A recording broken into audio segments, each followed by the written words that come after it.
I also want to mention that we have a few suppliers and they actually have stands back here. As you can see over there, there's True Foods, we have Tropolite, and then we also have Puratos over there and Joyline. So if you feel maybe at any one point you're actually not going to be able to, stay all through, and you want to ask a question or you have, suggestion, complaint, anything, you can just go to them and ask them when you're around. Sawa sawa. Hata kama nikuuliza, and then you come back, sit down, and you continue to listen. All right? Sawa sawa. So I think I'll ask one of our bakers to say a few words before we actually get started with our first demonstration. And I'll actually have her introduce herself and get us rolling.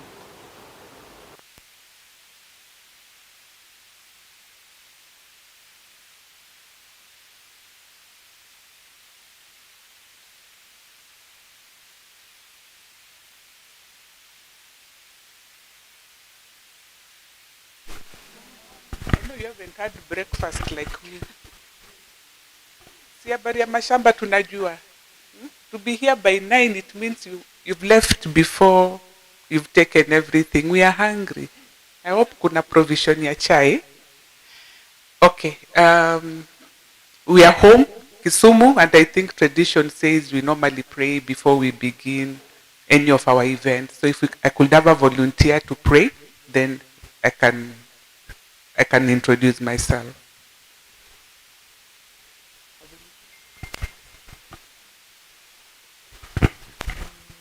Hello. Okay,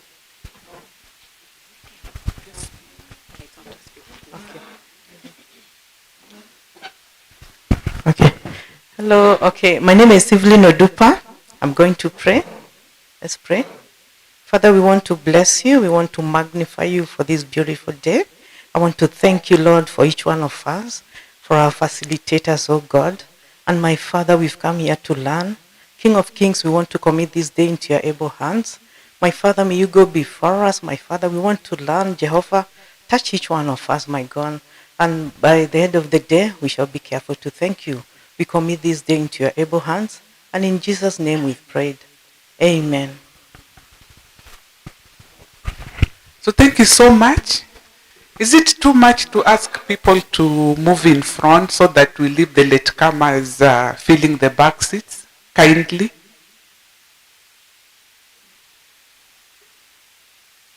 It's really it's an open day. People come. In fact, they'll be projecting on this side. So instead of pulling your leg muscles, better sit here. In your inaitwa what? High zone.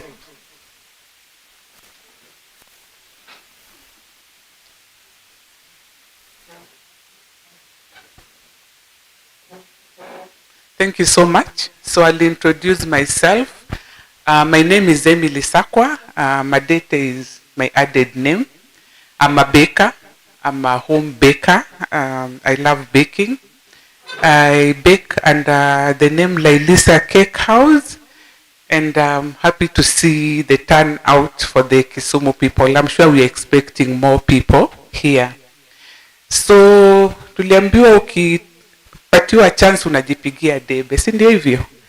And it goes for all of you. When you are introducing yourself, if anybody gets a chance to ask you who you are, say what it is you want to say about what you do.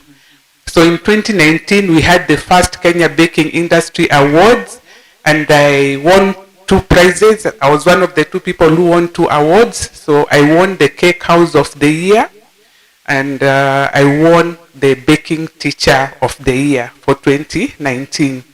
And it was, I can't explain the feeling, because I'm here. I actually bake from my village. I don't even have a shop. I don't bake from town.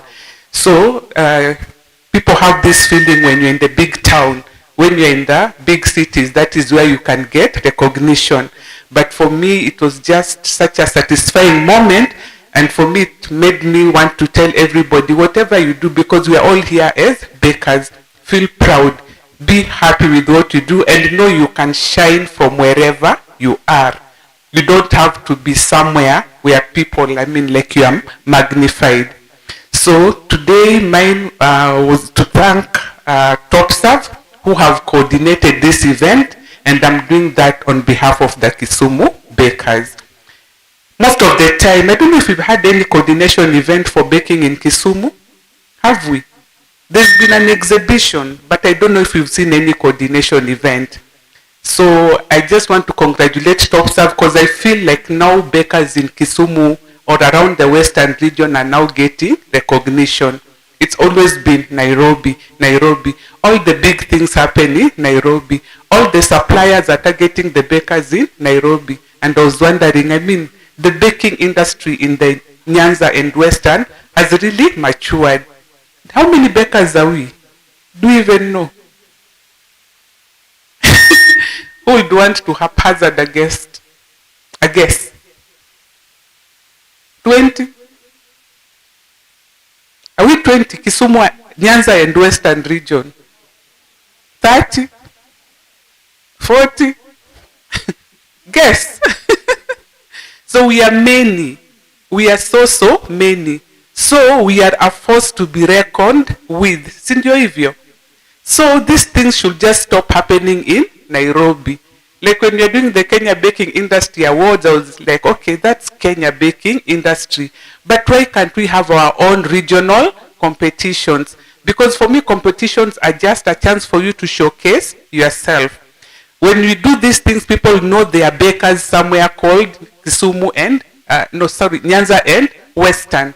So thank you, Topserve. And we are hoping you are going to coordinate more of this. I'm sure I'm speaking on behalf of all the bakers around here. And I don't know, how did you hear about this event? Which group? The Topserve group. We have a group, Kisumu Bakers. WhatsApp, was it posted? How many are there in Kisumu Bakers? I'm just asking because of the turn up. How many bakers are there in Kisumu Bakers? It's a WhatsApp group. How many? No, I want the number. Because it's a WhatsApp group. Yes, so I think for me, my point is something good, something major is coming. Something, a coordination event for bakers is coming. A chance to meet other bakers. Out of the 200 bakers, why are we so few? Is it something we can... I don't know. I'm just finding it strange. But for the ones who are present, asanteni sana for coming. You are going to you are going to meet people. You are going to meet suppliers. You are going to ask the questions which you have been wanting to ask. Why this? Why that? So I'll be having a session later on. So for now, I think I'll stop there. But karibuni sana. And all coordinators, all suppliers who are around, we are very grateful for your presence. And we look forward to seeing you many more other times in future.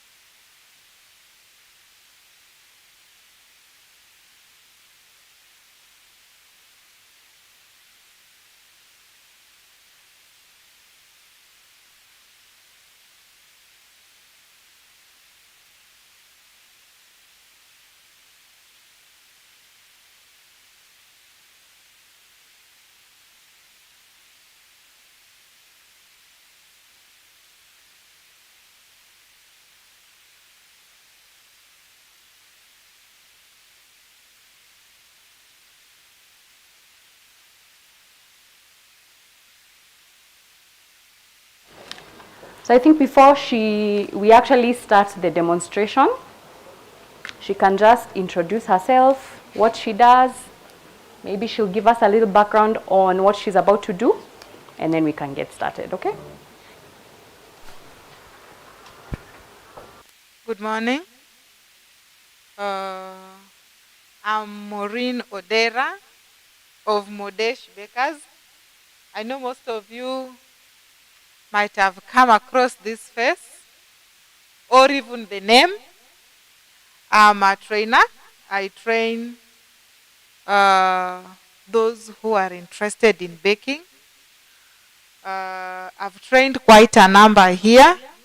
I can see around 10 faces that have passed through my hands, be it through flour making, be it through baking, be it through advanced class of the wedding. I can see quite a number of you here.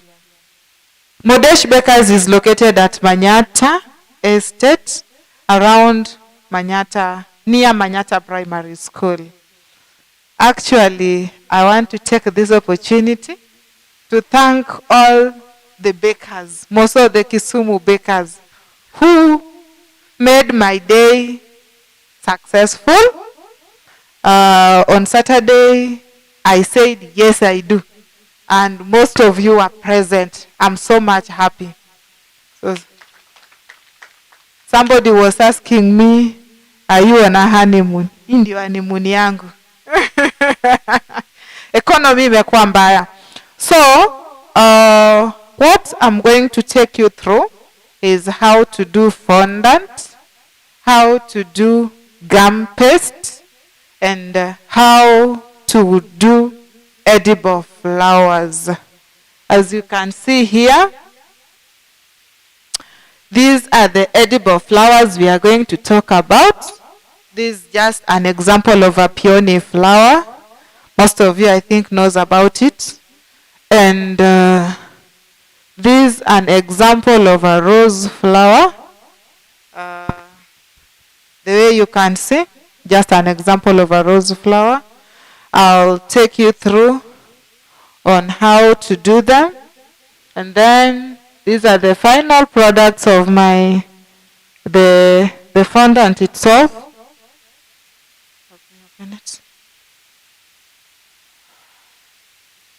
We have, I know how to differentiate them, but you can't know how to differentiate them. I know this is gum paste and I know this is fondant. I know how, when I look at it, I know this is gum paste, and when I look at the other one, I know this is fondant. And fondant and gum paste, if you don't know, you can differentiate them by the elasticity on them. The fondant is not so much elastic, and the gum paste is so much elastic. The only difference is the ingredients used to make it. I hear that some of you take the fondant to make the flowers with, which is not bad, but it's only that when your flower drops down, it will break automatically when you use fondant. So it's always advisable you use gum paste, yeah? Now,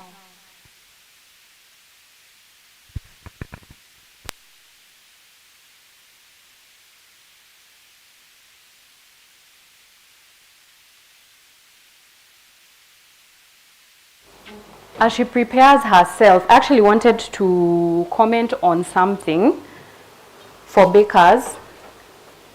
As you are working in your kitchens, whether you are a home baker or you have a bakery shop, it is very important to be dressed the right way. Yeah, as we can see, like Maureen is actually dressed in a specific way.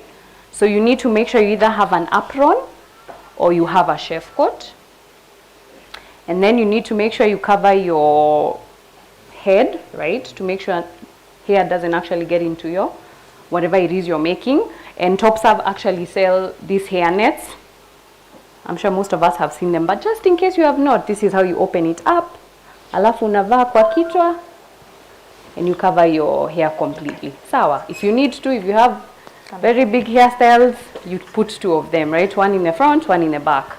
But if not, you can also wear like something like a chef hat, something to just cover your. Kama unavaa kitambaa meanwhile, before you get a chef hat or a hairnet, all right?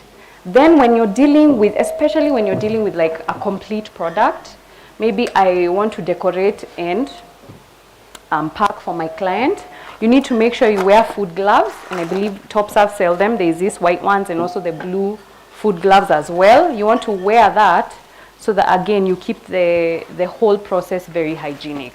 So if you can, please bakers, let's maintain that so we have a very standard and clean process of giving our clients, okay?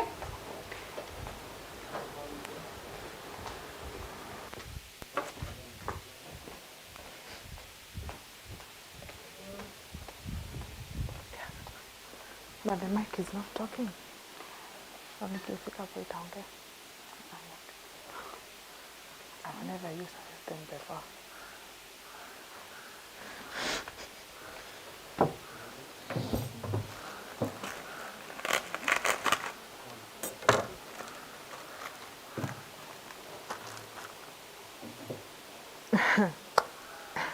Hi. You are getting me? Life is sometimes sweet. I've never used this thing before. Today I'm using it. Actually, you people, you try one day to be where I am here today. Now I can stand here in front of you people. I'm demonstrating. God is good. God uplift people. Bella Bunde. Yes. Try so hard so that one day you will be where Modesh is today. Amen. So, we are going to start with our fondant. And the recipe of my fondant, I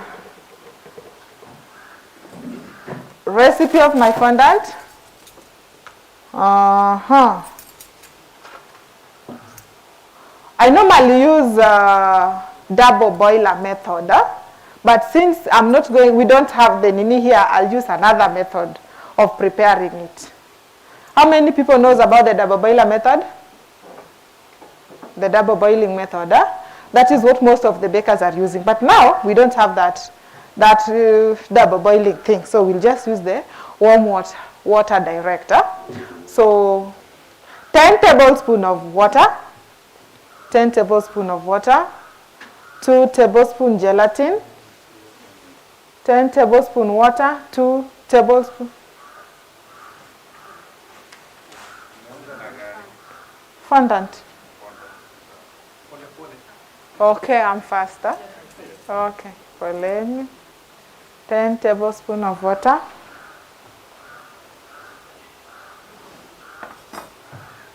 2 tablespoons gelatin.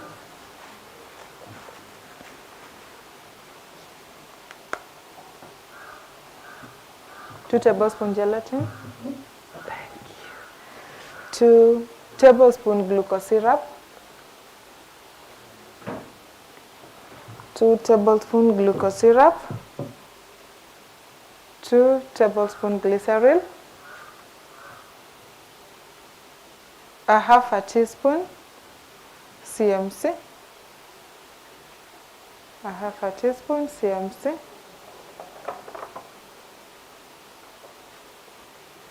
A half a teaspoon CMC. And then 2 tablespoons of shortening, essence of your choice.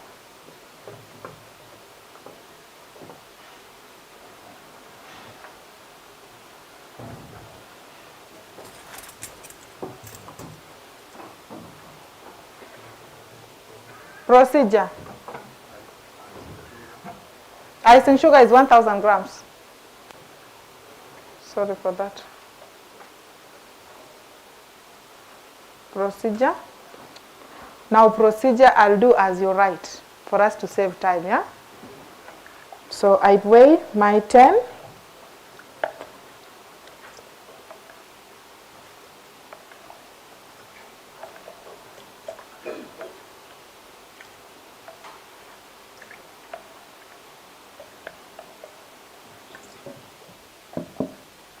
And I said that since we are not going to do double boiling, I'll simply use this. This is now gelatin. I'm dissolving my gelatin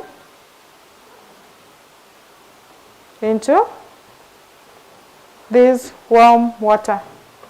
I want it to dissolve completely.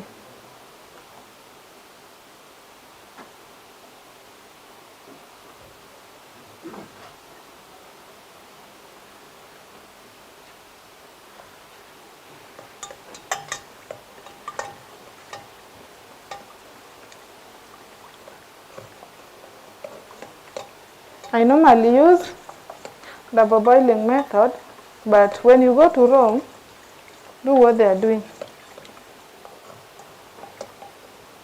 Because now we don't have option.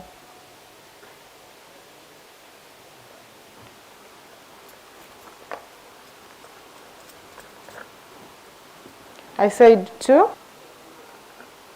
glucose syrup.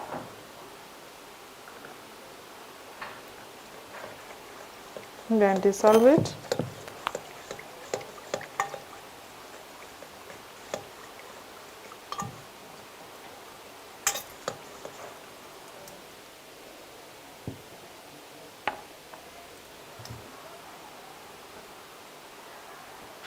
This thing is always messy.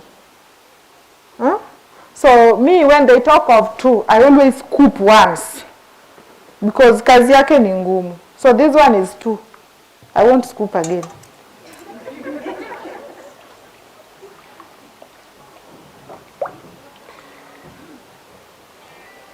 Yeah.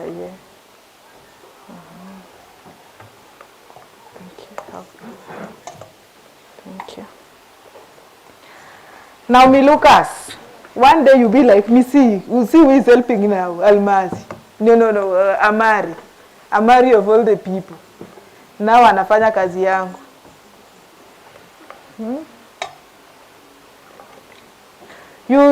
They dissolve it completely.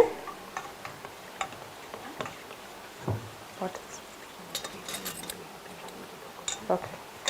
Not yet ready.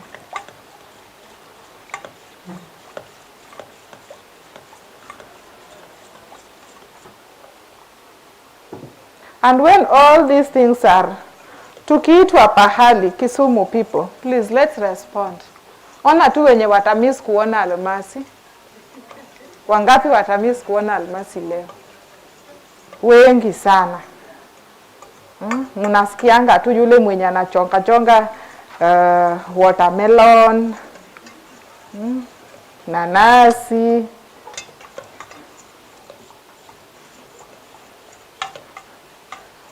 And then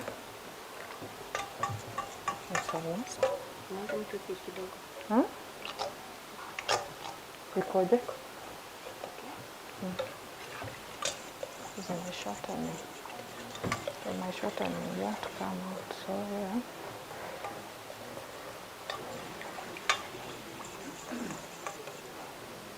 yeah. So, come shorten. Shorten.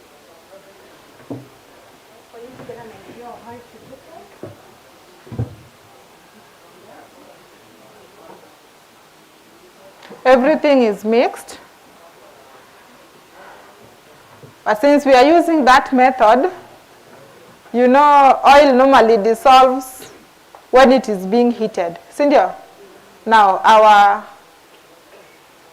I'll use our oil now to knead.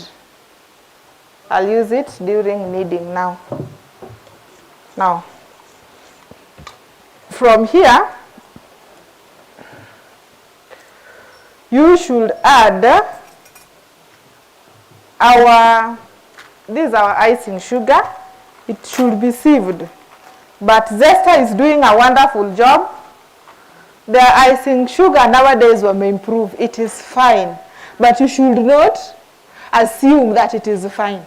Makosa ufanyika, si ndio? Hata wewe saa zingine upika chakula yako vizuri, unaenda kuandaa mbele, unapata tu kitu tu from nowhere imeingia kwa chakula yako. So, we should always be keen to sieve our icing sugar. Sawa? So, that is something that you should note. And then, remember I said CMC was half a teaspoon. So this is my half. What is the work of CMC? You mix it with the icing sugar. Who can tell me the work of CMC in icing, in fondant? To help in the elasticity. For your fondant not to be breaking. Fine. So that is the work of CMC. So we will add it here. as we need.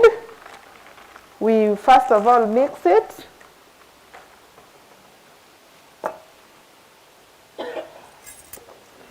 We'll just use what we have to mix.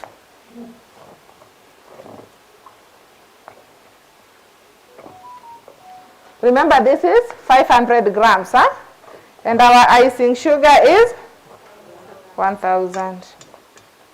So who can tell me? That one can cover for us a cake of how many kgs?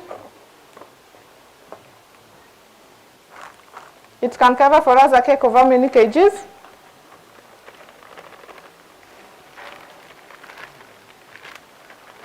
Who can tell us that it can cover a cake of how many kgs? Yeah, you are bakers. You normally do these things. Lorraine, this can cover a cake of how many kgs? If you are once my student, questions itakufall.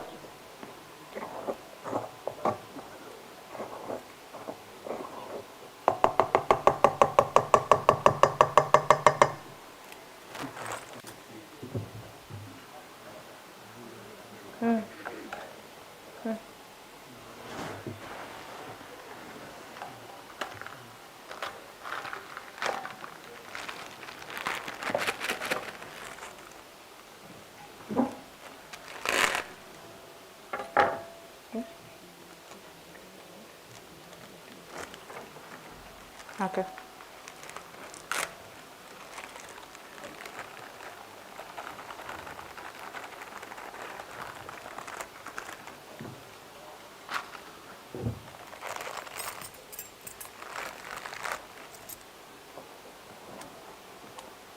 Lorraine, I'm waiting for your answer. This icing sugar that we know, the fondant that we are making, it can cover a cake of how many kgs? 1 kg. Okay. Jacob, how many can you cover with it? 2 kg. It depends with how you do your covering. Do you want your icing sugar? Do you want your cake thick or thin?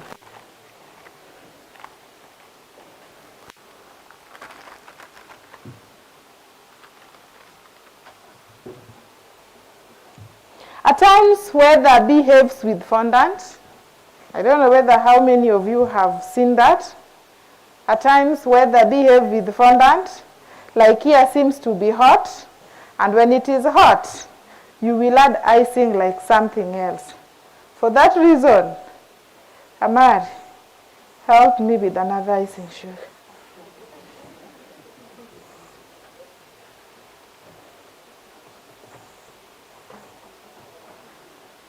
We want to see the end results.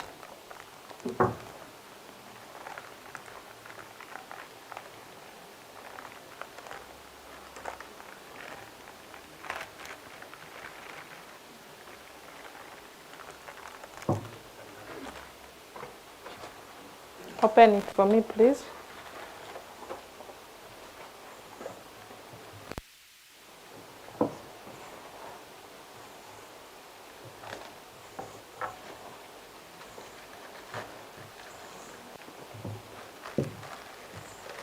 You add the ice, the icing sugar until your fondant becomes mature. What I mean by mature is until your icing sugar be in a position whereby you can roll well. Si ile sticky sticky, sikwe sticky sticky kwa mkono, wala sticky sticky kwa form penye una nini, penye unafanyia nini. Zingine mnasaidia mwalimu. So ili temasa morote kama.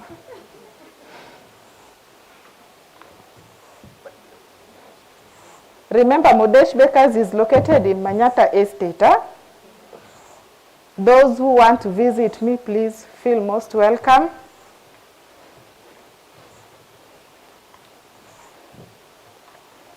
There is a way of folding your fondant. There is a way of kneading your fondant. The fondant should be kneaded by your thumb. Are you getting me? Here. And then, how many wali? Jadima no muono yawa. How many of you smeared mother houses at home? I've tried. There is where you're supposed to use here, not here. I'm using here because of the type of tin I'm using.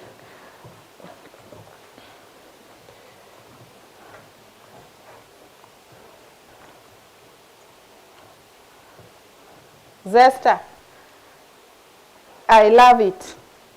You said it, it's true. I'm not feeling the particles that I used to feel in Zesta. Wame-improve sana, which is good.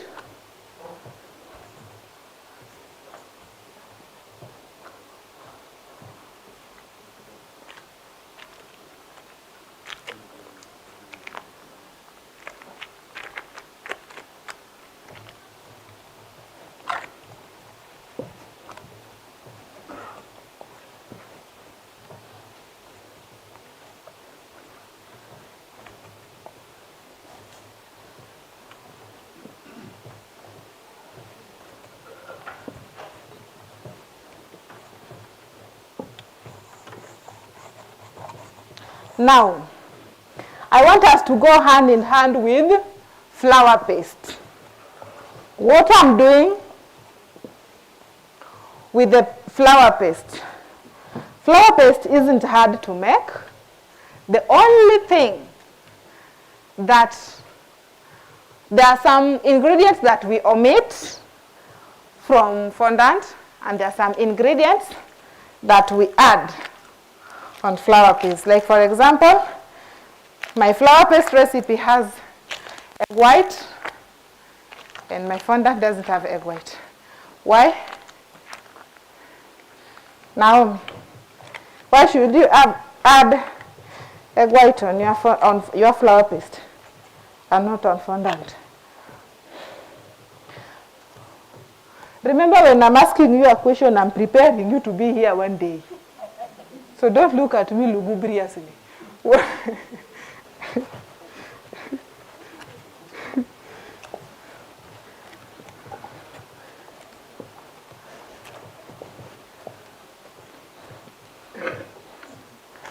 Fondant haitaki mchezo.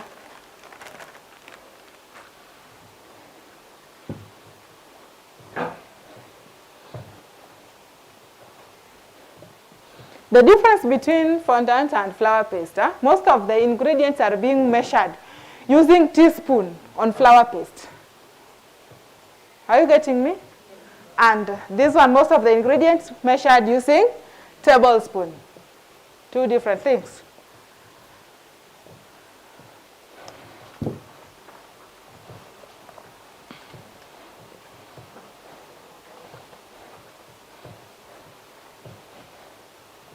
Can I read for you the ingredients for flour paste as you write, as I do this? Flour paste, ingredients.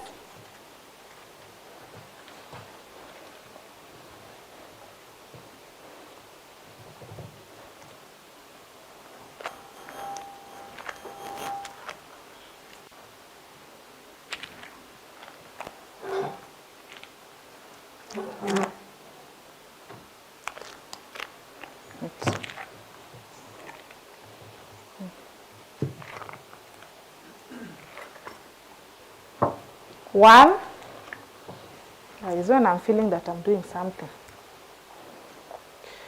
1 flour paste.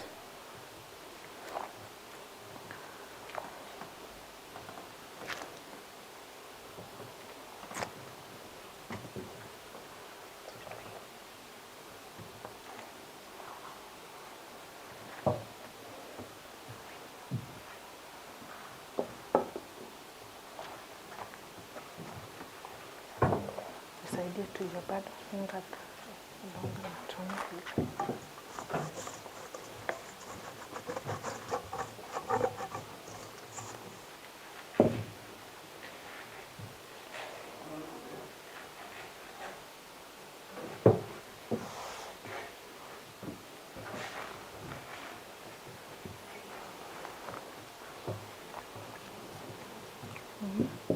I forgot the essence, but no problem.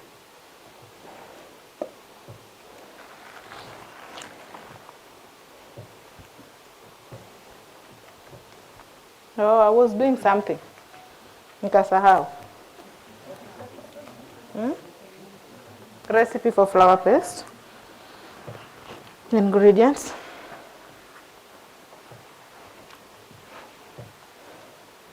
Icing sugar. 1,000 grams. 500 grams icing sugar. 500 grams icing sugar. Water.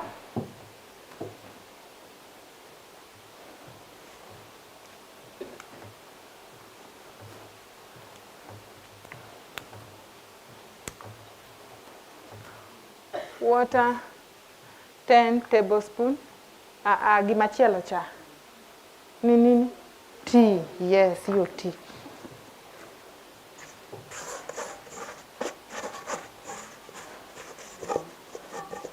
CMC, 5 teaspoons.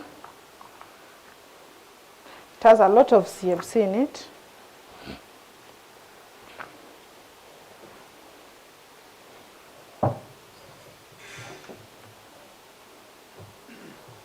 Gelatin, 2 teaspoons.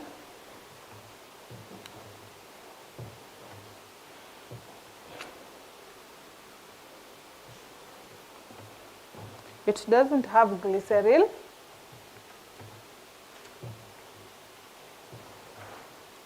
But it has 1 egg white.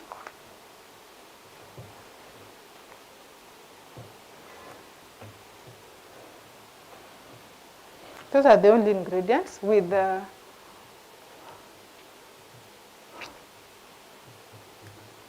2 teaspoons of shortening.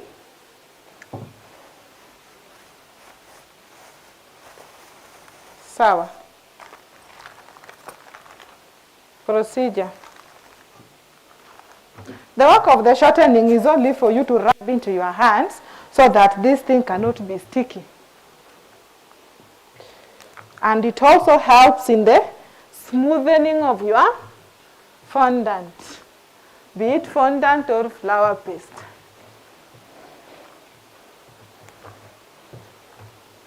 Ile time yenye unai-apply, sikuwe na cracks, isiform elephantiasis.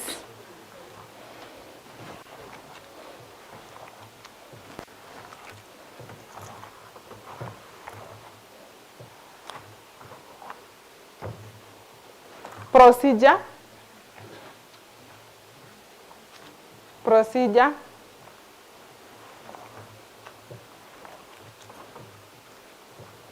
Sieve your icing sugar and CMC together. Put aside.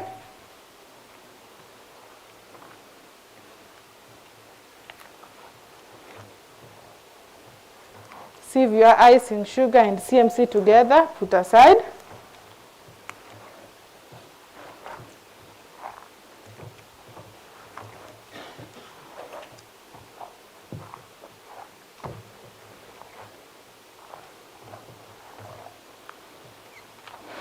Bloom your gelatin in water.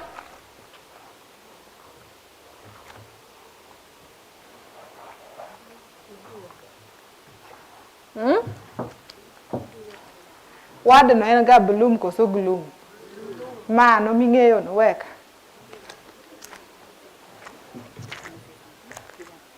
So if you have any questions you will have for her, note them down mahali, then we'll do a Q&A section and you can ask us. Sawa?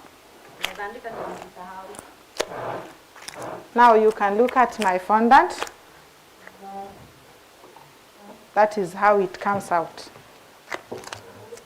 So it depends with you. How do you want to apply it? You want it more hard? You want it soft? Depends with, do you want to use it tomorrow? Or you want to use it now? If you want to use it tomorrow, I think this is the best consistency. Yeah? If you want to use it now, depends with what you want to do with it. Sometimes you want to make some figurines with it. You make it hard by adding some CMC on it and icing sugar. Na hema, yani kitu ni kazi. So this is it. Is there any way I can fold it?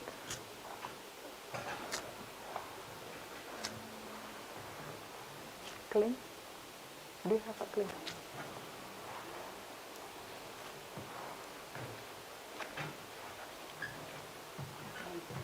Mm-hmm.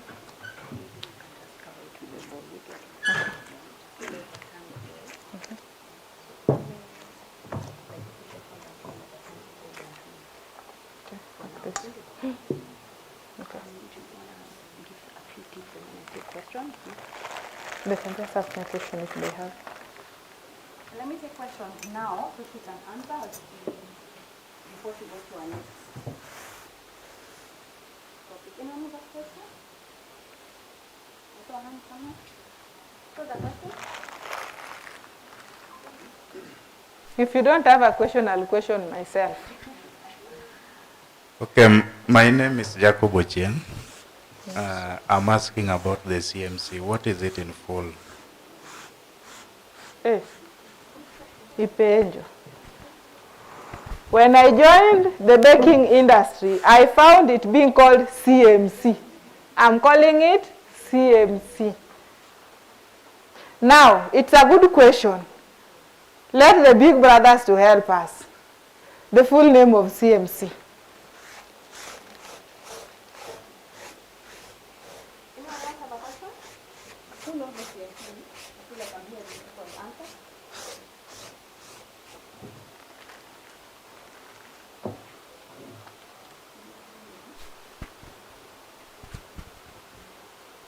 Oh, okay. Let me help on that. CMC is called CMC is the initial of carboxymethyl compound. It's a gum. It's a gum derivative.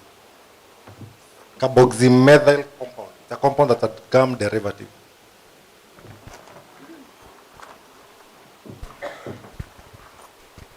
Anyone else have a question?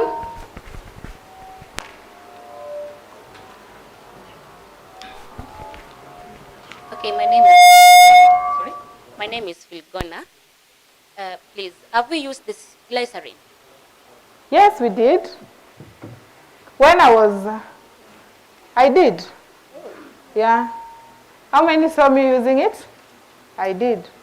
Sorry. Thank you. Okay. What I've not used that I was waiting for you people to ask me, the essence. Yeah, that is the only part I forgot. But the essence you can put even at the end like I've done it. But the preferred time for using it ni ile time yenye umemaliza kumix liquid yako, then unaweka tu kidogo, itatokelezea vizuri. So, that's the preferred time. But some people don't like the essence fondant. Wengine wamependa tu plain. But ile yenye imepewa essence, the best essence for me with fondant is mint. That is the best one for me. Another question? Modesh, Yes. when using fondant, Yeah. I've seen some recipes using cooking oil instead of shortening. Mm-hmm. Is it advisable to use your cooking oil? The liquid one? Yes. The salad one? Yes. Okay. Why do we normally use oils on our fondant? See, that's why I want to know. That's why I'm asking. I've just given a reason here while I was kneading. To smoothen it. That is why we use it. If that one can work for you, go for it.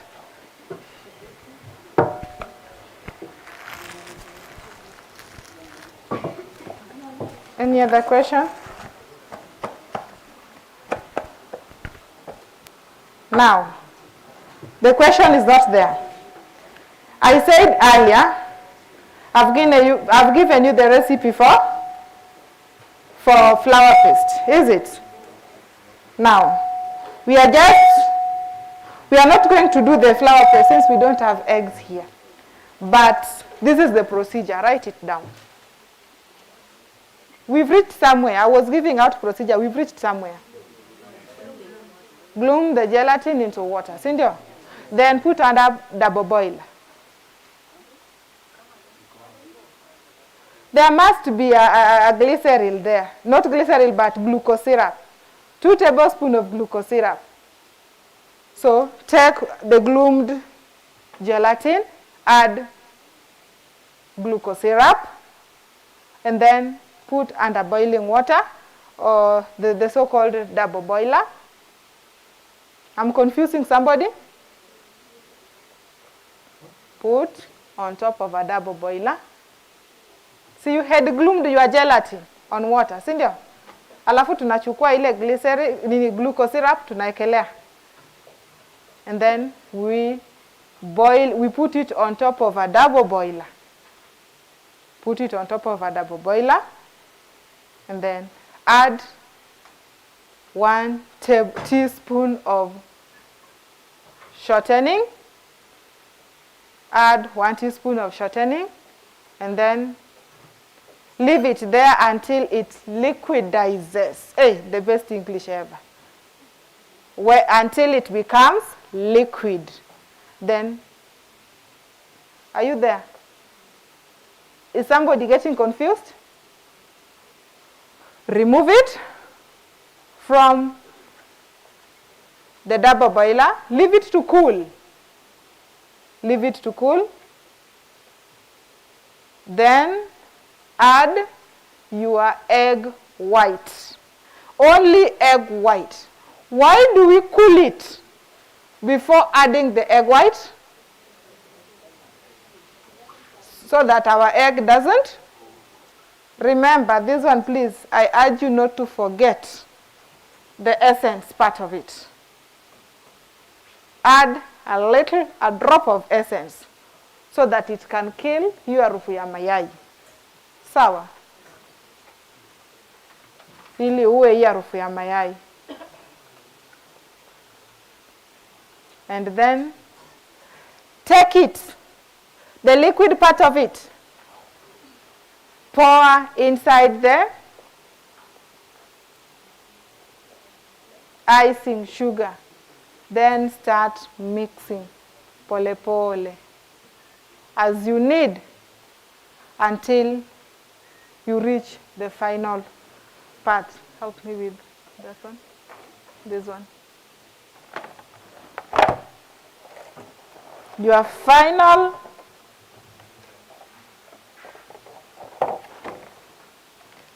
the flour paste should always be made earlier.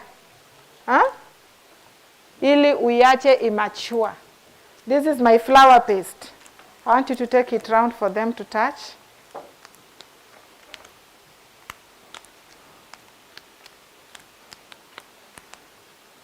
As you touch, you pinch a little.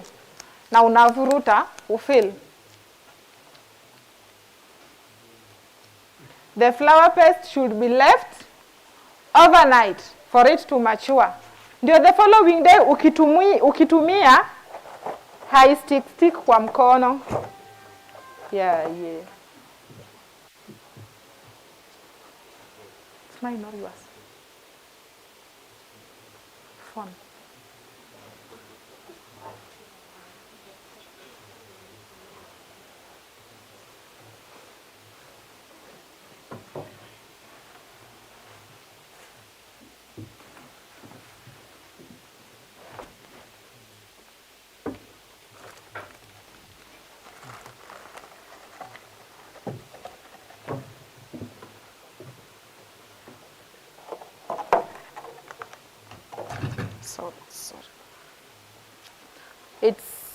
You make sure that imefika hiyo part ngumu.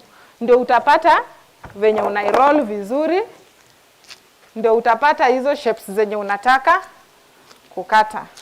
Now we are going to do a rose flower with it. Yeah? And these are the tools used for making a flower. This is called floral wire. Floral wire comes in different sizes. Depends with what you want to use. This is gauge 24. And the bigger the number, the smaller the wire. Munanipata? The bigger the number, the smaller the wire. When I talk of gauge 32, that is the smaller wire. And when I talk of gauge 18, that is the biggest wire. Now, when I want to make a filler, a flower filler, I use a smaller gauge. Yeah? But isikuwe ile small, ile yenye haiwezi stand. I normally like using gauge 26 for filler flowers. And then when you want to make a stalk, what I mean by a stalk is, you see this flower here. There is this big wire that is running from here to up. That is called a stalk. We use gauge 18. Are you getting me? We use gauge 18 when we want to make a stalk. Now, what I've made here, I've done this using a stalk. This is a rose bud using gauge 18 wire. So when you use a gauge 18 wire, flower yako haita dance. Sawa. Kuna flowers zingine zenye zime lack stability, meaning the wire used was wrong. So we've talked of the wire, and then you've known different gauges. There are different gauges. There is from gauge 18, that is the bigger wire. There is gauge 20, gauge 22, gauge 24, gauge 26, gauge 28, gauge 30, 32. I think there are so many gauges there. So, and then we have, this is called a ball tool. Ball tool is being used for thinning the edges of the flowers. Thinning the edges of the, what I talk of a flower is thinning the edge of a petal, not a flower the way you are saying. Don't copy a teacher so much. This one is ply or ply. Hiyo yenye umejua. It is being used to cut the wires. Fine. All these you can find them in Topserve. Then we have the peony cutter. We have different peony cutters. There is this one that normally comes imeyare hivi. The plastic one. There is that peony cutter, and there is this peony cutter, and I saw another brand also came, the smaller peony cutter, apart from that. And then the rose cutters are also so many, depending with the type of a rose that you want to make, but I want us to do an easier rose that isifanye mtu achoke sana na rose. These things, making them is easy. It's only that you people normally get tired. And if you are tired, please just bring for me the money. I'll make them for you. This is the rose cutter that we are going to use today. Remember I've said there are lots of rose cutters. This one is called the venia.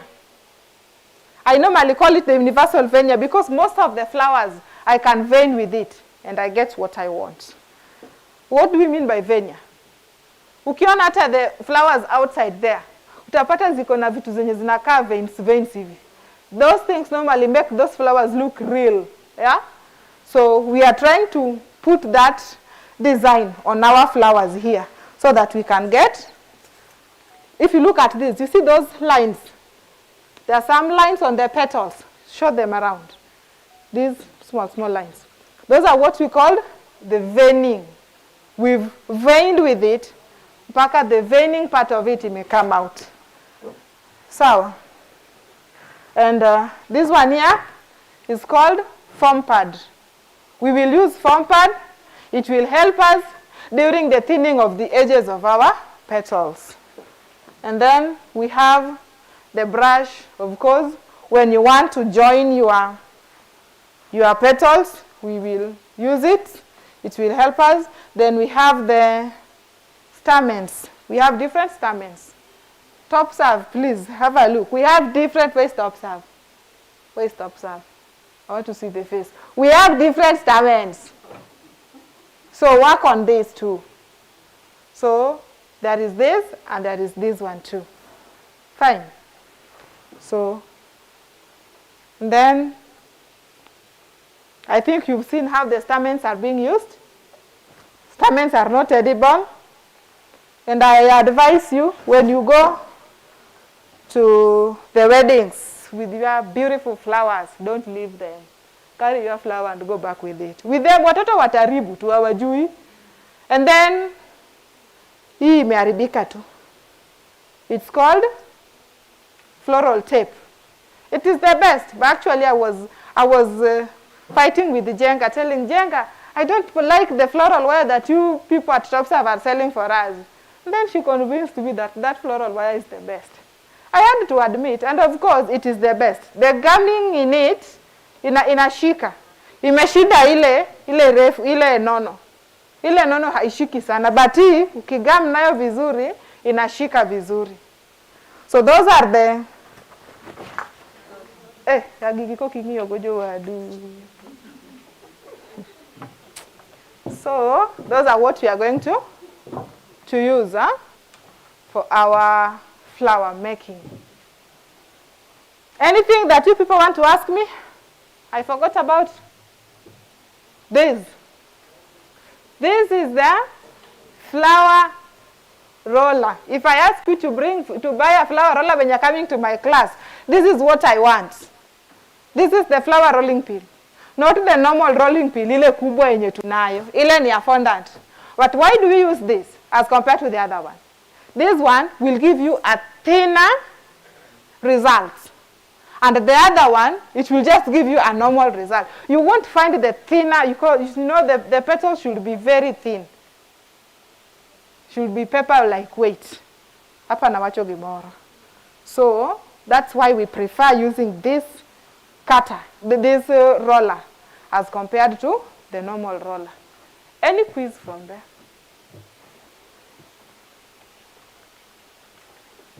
Okay. Yeah. Okay.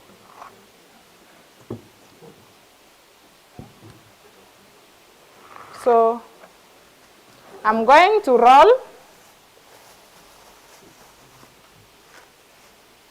Should come in front.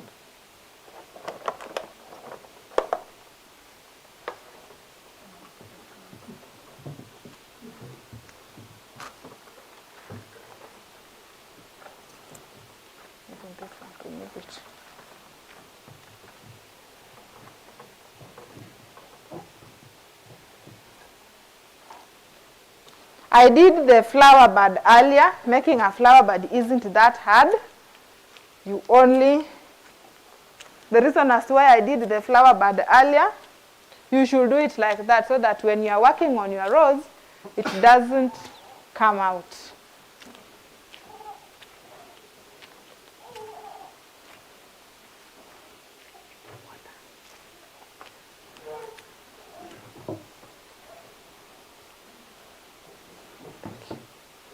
When rolling your paste, remember to roll a thinner paste. When you want a good result, don't roll bigger paste. Ati wewe unataka kumaliza uende. No, it won't give you a nice result. So, you roll a thinner paste.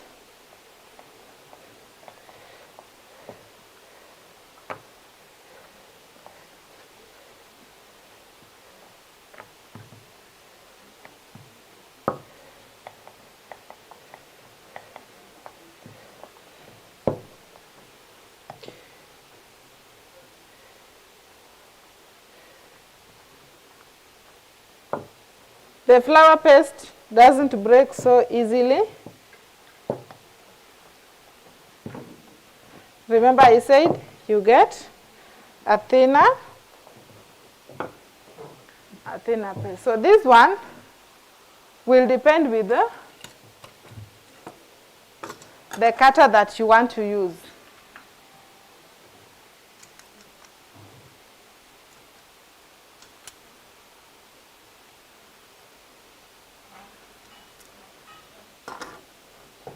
So I'll use these two cutters, and if I want it to be a little bit bigger, I can add this.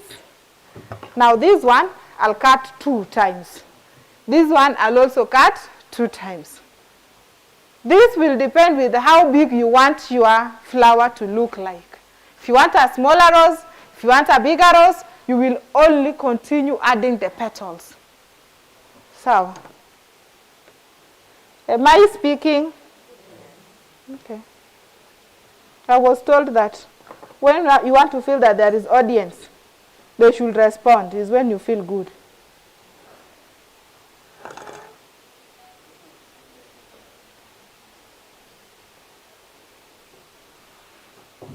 Then from here is when I take this. This is called, I say that is called foam pad, yeah? Then you take your foam pad there. Then you use the tip of your ball tool to give it, you just thin it. Kidogo tu, usistruggle nayo sana. Then you take it, put it in the middle. Then you take your brush, you brush the petals. You don't overwater them, but you brush the petals.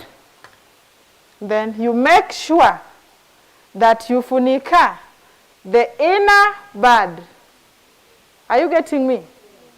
I'm trying to make the beak of a bird. So I'm making them to kiss themselves. Yeah? Then these ones now, just join. Then I just take this again, then join. Then I join this. Just to come up with something like this. This is the first step of my rose.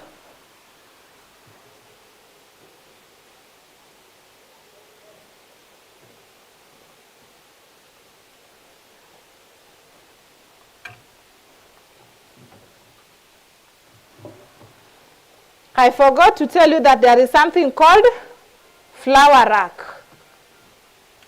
There is something called flower rack. This is where we dry our flowers. That is the flower rack. All those you can find them at Topserve.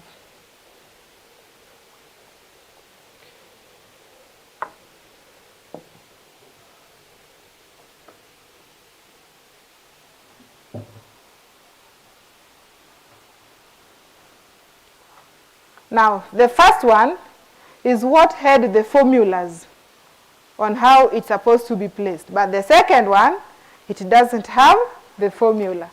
So you only take this, then put it, then take the next one, then put it again. You just go round, round, round, until you reach there. Fine. So normally when you're working with a lot of flowers, it is always good. So this is the second part of it. When you're working with a lot of flowers, it is always good to do first round kwa flowers zote unaeka. Unakujia second round kwa flowers zote unaeka.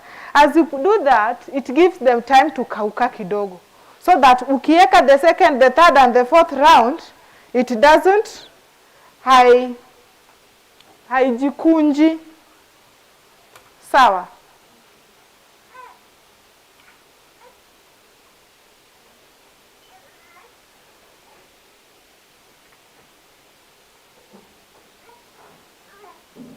So that is my rose. and I leave it at that point. Are you seeing it? Is it nice? But I've not heard you say. Say it is nice. Thank you. Okay. Put with the one that had finished so that they see the comparison.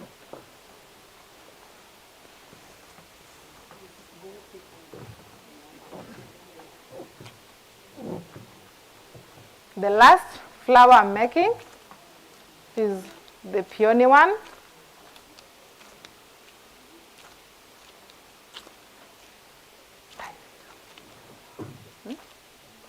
Time is over.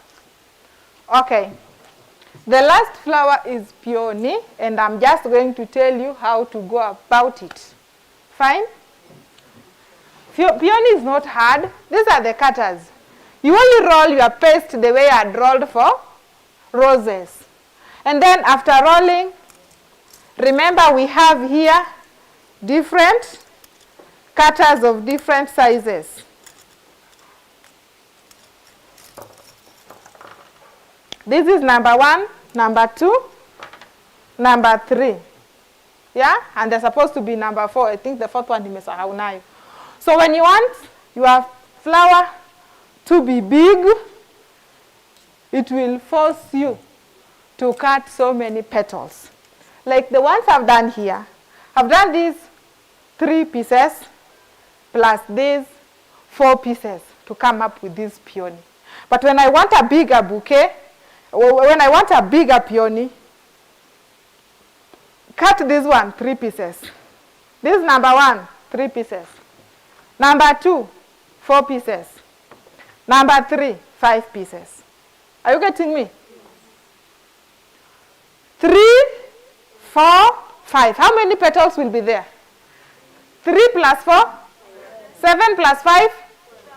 So your peony will be that big of 12 petals. Then after you've cut them, you just insert the wire, that is gauge 20, so that your peony doesn't do. So you take number 20, after cutting, you emboss, you vein, then you put your wire in it. Then put on the apple tray to dry. For more information, you can look at Modesh Manyata Estate there. Any query?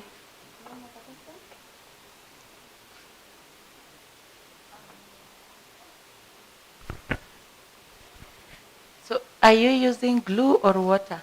I'm using water, but it's always advisable to use edible glue. Well, how do you get edible glue? You take CMC and water, then you mix. That is your edible glue. But here I was using water. Now for these ones that have the leaf-like appearance, how do you go about them?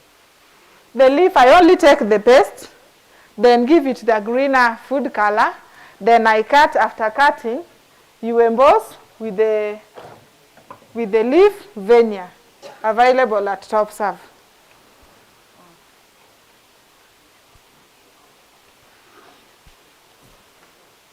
Yes?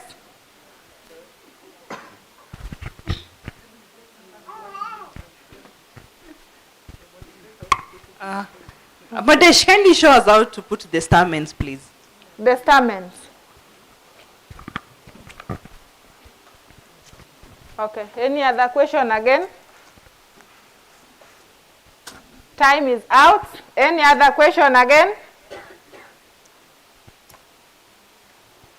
For more information, take my number 0726 844 169. 07 26 844 169. How to tie the stamen on your flower isn't hard. Okay, let's say for example this is the stamen and this is my, remember I said the stalk. of your flower should be the stronger one. Gauge 18. So you only put it in between. Are you seeing? Then you take the floral tape, the little that you are going to use. Then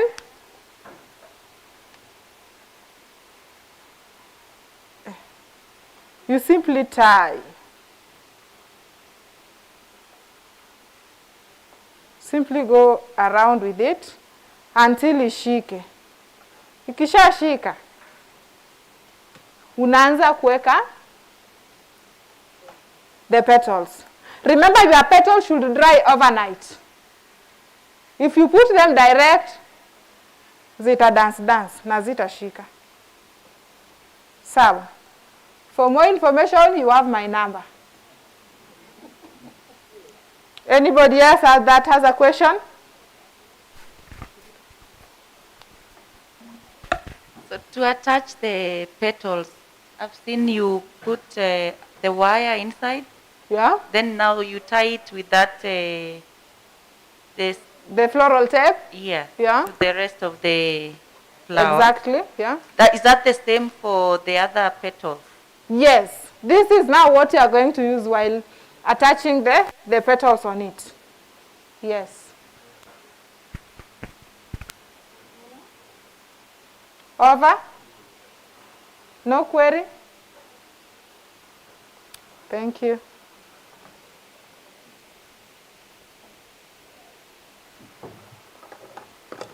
Let's give a hand for Maureen of Modesh Pastries. Thank you so much. You've done an amazing job. Thank you. Next, we're going to have a demonstration from Julius of Almasi Art in a few minutes. He'll come and introduce himself and what he's doing.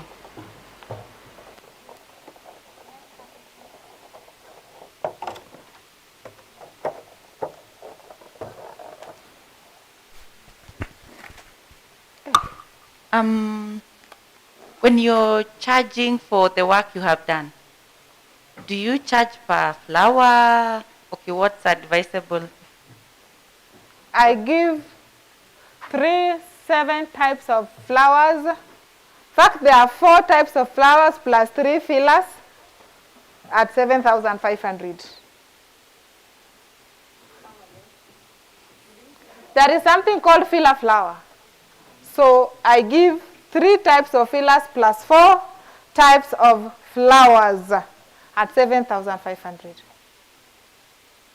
Is an addition to the cake. As an addition to? To the cake price. That is flower class only. Fine? Yes.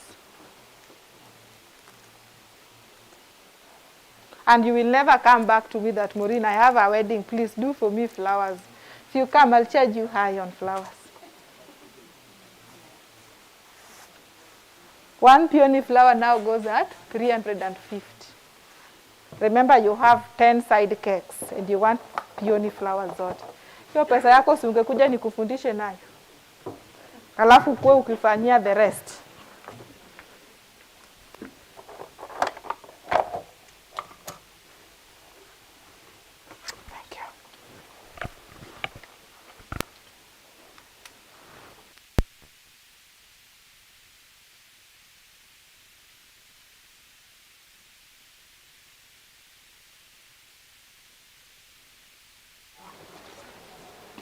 So really quickly before Almasi comes, as he's preparing himself, we'll have Betty from Bounty to come and, Bounty Limited, to come and explain a bit about their products and how they can help your bakers.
I'm from Bounty Limited.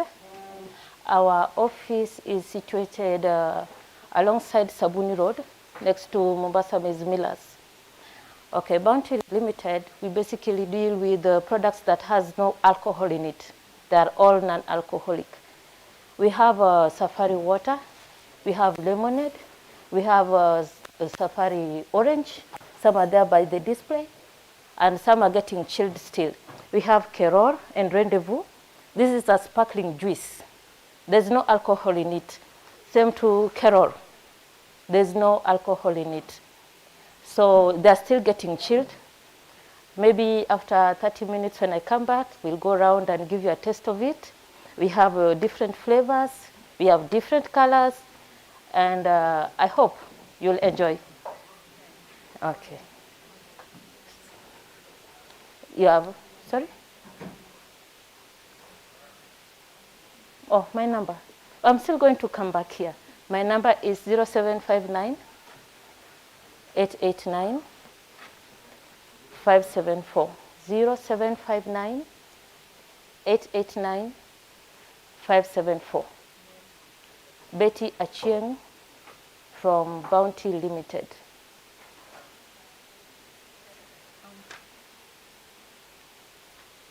Okay, let me just explain a bit about our products when we're still waiting for the next person. So, when you're having a wedding, most people have a theme, the color. Even birthdays, you have a theme. And not everybody take alcohol. Some people want non-alcoholics. So if you have a theme of blue, we have a blue Keror, and we have a blue raspberry. If your theme is pink, we have a pink drink. If your theme is white or light green, we have this one. And then if your theme is red or maroon or purple, we have all those colors. If this drink is chilled, it doesn't have a lot of sugar. It's tasty, it's good. And when you want to have like a champagne, if you shake this thing, it pops with the, when you're doing the, or when you put the drink in a glass, it has the bubbles. It looks like a wine. It resembles a wine. Everything about it, apart from the alcohol part, it doesn't have alcohol in it. Even kids can take this. My kids take this. And then it's pocket friendly. It's 500 shillings for Keror and 350. Not everybody has that money. But if you put this on a display, it looks expensive because you see the way it looks like? You may think that it ranges from 1,000 and above, right? You see, okay, it's beautifully packed. The way you open it, it's easy to open it. You just go like that. Take out this. Sorry. And then there is this pin. You just turn it. It's very easy to open. Okay. And then you just go like, I've not shaken it, it won't go on you. Sorry. So it's good, and you see the sparkles, it has the bubbles. So when you pour it in a glass, it gives out that beautiful bubbles. Yeah, so pocket friendly, very tasty, no sugar, no alcohol, and it's anybody can take it. Even for a 10-year-old birthday, you can put this. They can take it. It's a juice, not a wine, a sparkling juice. Any questions?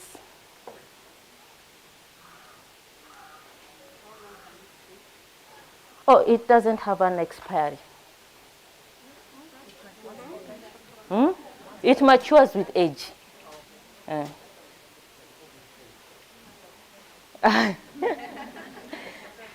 Any more queries? Oh, now that it will get spoiled because it's a flavored drink. If you open it, then you've interfered with everything that was in it before. Yeah. What if someone asks their content? Sorry? Thank you. If somebody wants to know the content. Oh, it has, it's been listed there. There's a label. Yeah, everything is there. Then you talked about colors. Yeah. that you can do any color. And Yeah. these people are very curious about colors. For drinks, you know, if it's a very shouting color, somebody would be careful to take it. How do you ensure that somebody doesn't consume a lot of chemicals? Because colors comes with chemicals. We have the white. We have the white. It's not so much concentrated. Like that one looks Greenish, and it's a white grape. Yeah.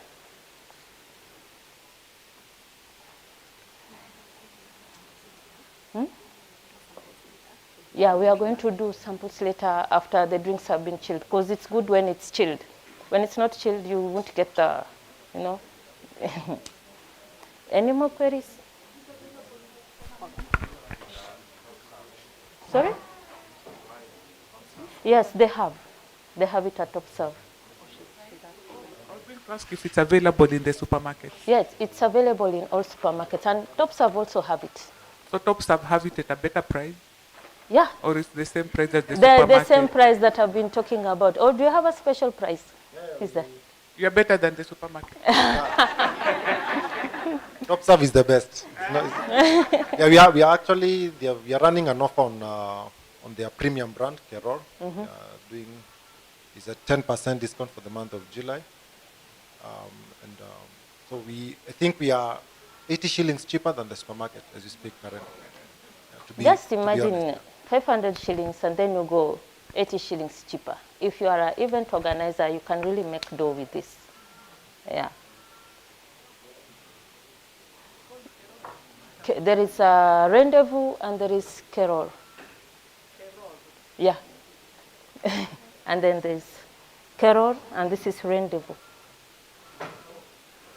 Okay, I'm going to come back. If you have any more questions, I'm going to answer everything, yes? Yes, we have alcoholic ones. But alcoholic ones, they fall under a different set. Now, today I'm here talking about Bounty Limited. If it's alcoholic, I'll come with another name.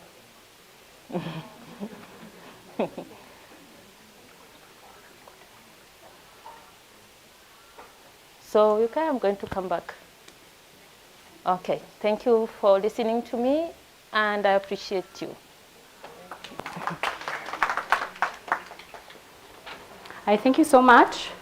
Are you guys ready for the next guest? Yes. Hey, that is a very weak yes. Are we ready for the next guest? Yes. Thank you very much. Much better. Sindio. Let's give a hand to Julius of Almasi Arts.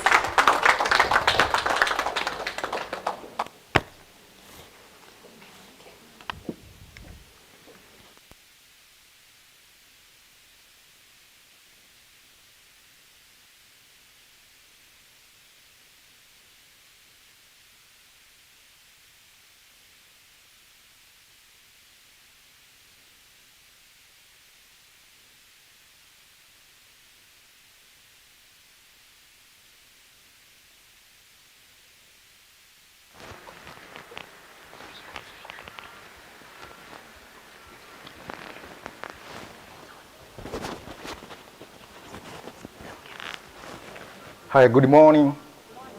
Morning, habari zenu? Hivi nandi? Muriega? Hiyo ingine ni? Ya waruya, sinakubusha. Bushiere. Omulamu weyo. Habari zenu lakini? Thank you so much for coming. Kwa majina naitwa Julius of Almas Art. Finally nimefika Kisumu. Mlikataa kuniita. Nimejileta. Nimejileta. I think sometimes back kuna mwenye tulikuwa tunaongea naye kuhusu classes hapa. Sijui kama kwa area, hata sikumbuki alikuwa anaitwa nani. But anywho, niko hapa.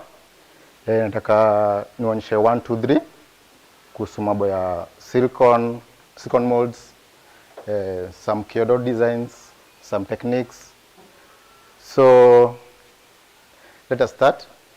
Tutaanza na molds.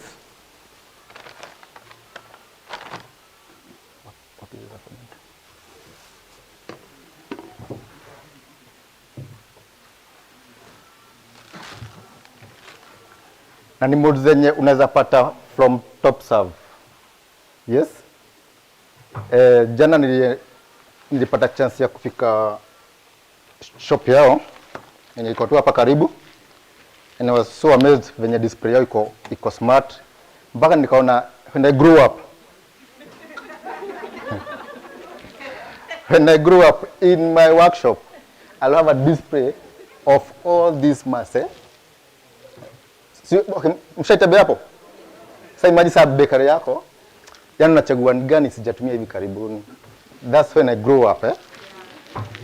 So, tutatumia fondant ya yenye imetengenezwa saa hii na mwenzangu.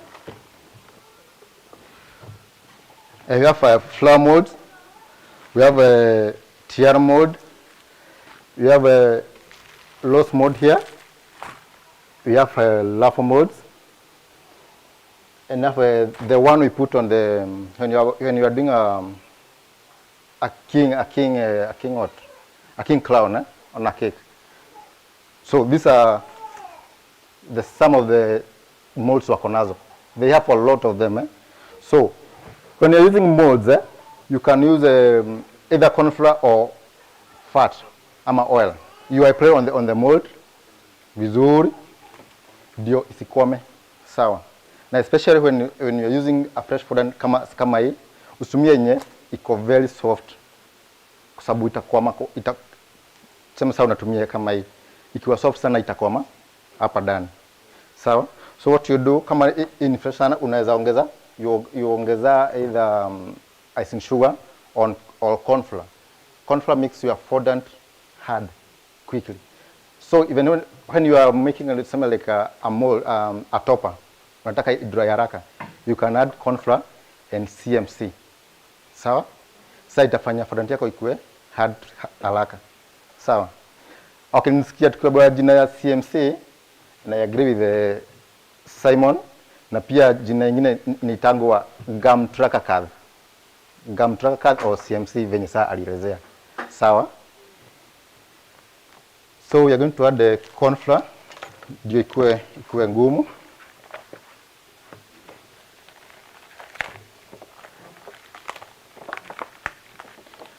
Alafu in my class mstakagi watu wakilala.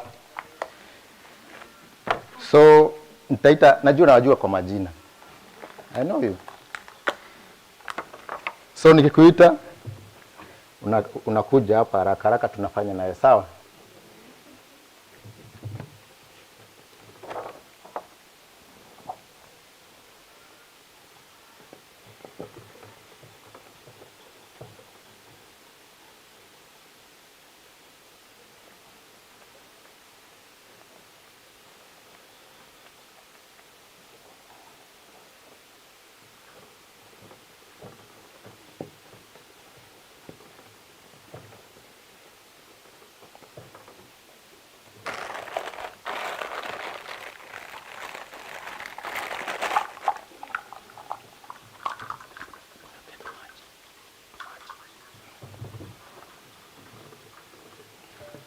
So kuna zile mode you can roll out kwanza, then you present them on the silicone mode, okay?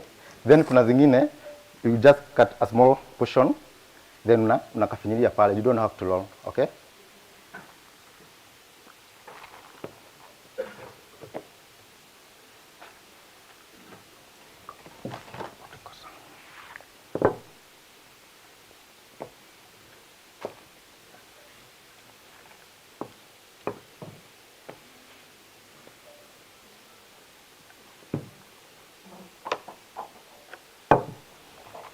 So tunaweka corn flour hapo ndani.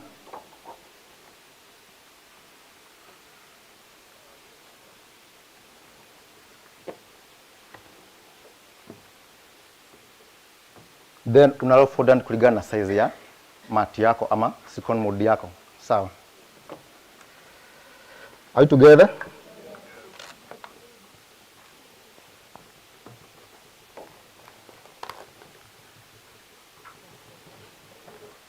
Okay, you can use your fingers or you can use a rolling pin.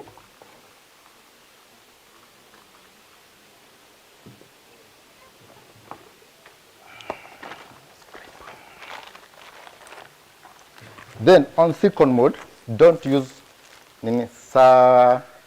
sharp objects, okay, like knives, these scalpels.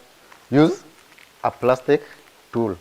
You can use a scraper, or there are those molding tools. Kunako kanakaga kama kakisu, kwa sababu saa ukitumia kisu itaharibu silicone yako, mold yako, sawa.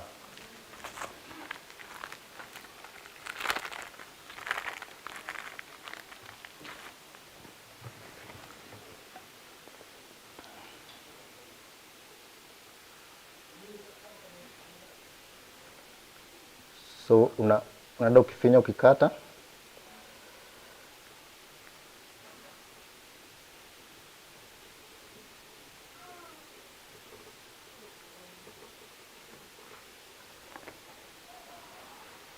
Then in case upate umekata vibaya, kwa sababu sometimes hizi silicone zinakuwa na spaces kidogo sana, so unaweza kata upate umefikia base ya your silicone.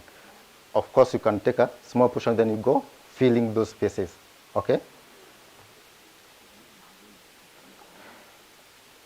Okay, kama saa hii saa zile part kubwa nimekata, zingine zile dogo dogo nimepita nazo, sawa. So tunajaza.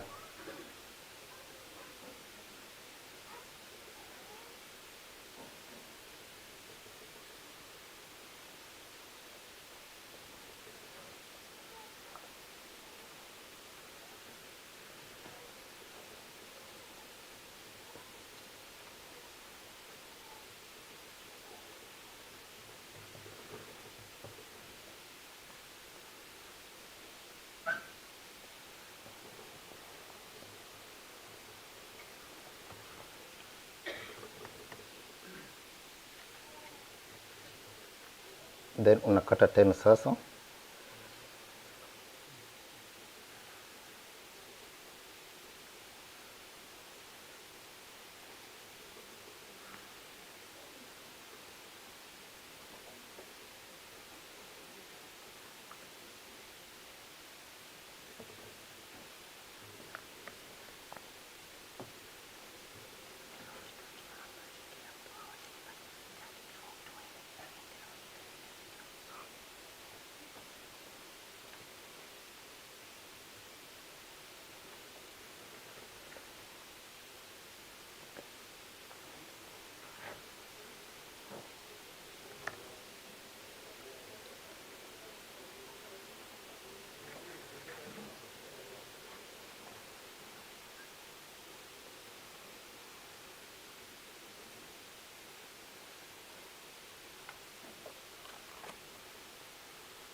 Mold and show you guys.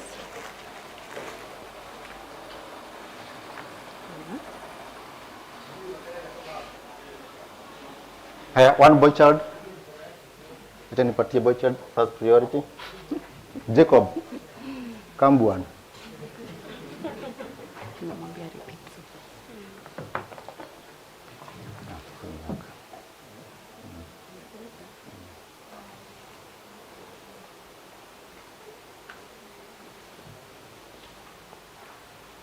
Okay, zingine kabla uelewe venye inafaa kukatwa, of course itakusumbua mara ya kwanza, but practice makes improvement, okay?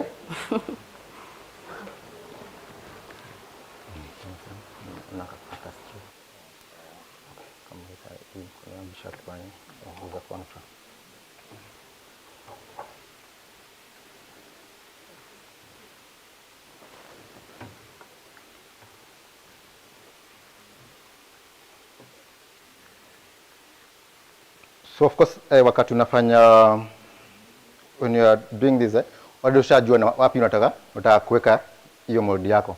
Maybe unataka kuweka at the edge ama huko kando. What do you do? What do you use to stick? Yeah, you use water, so you can blush or you can steam, okay?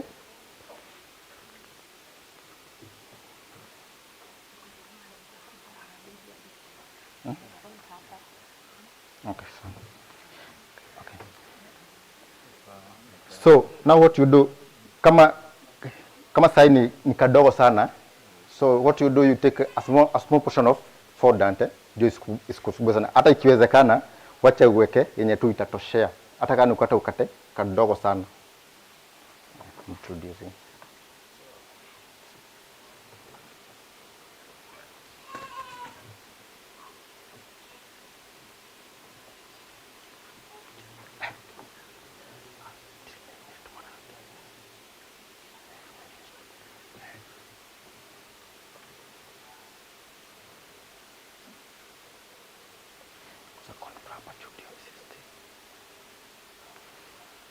So the more naiguzaguza mikono yake inakuwa sticky. So unaguza corn ama icing sugar ndio iweze kupress vizuri. Start from inside. Yeah.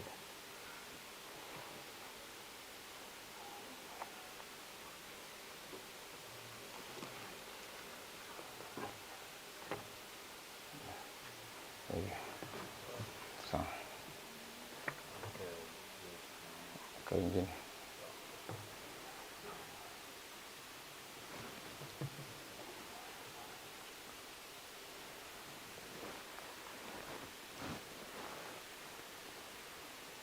And then there's no special brush ya kupaka maji ama nini. Ni zile tu brush za kawaida. Najua Topserve wako nazo. Plus hiyo steamer iko inatumia maji, you just connect kwa steamer. Then natoa vapor na steam cake yako. Na hiyo tu ndio after ushamaliza kudecorate cake yako, you steam kwa sababu ya corn flour. Sawa? Are we together?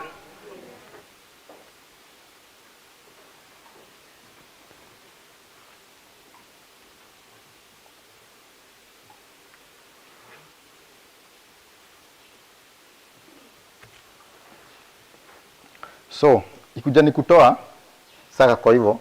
So unaifanya hivi. Sasa kwa sababu ya corn flour ama kwa sababu ya mafuta yenye mpaka itatoka haraka sawa.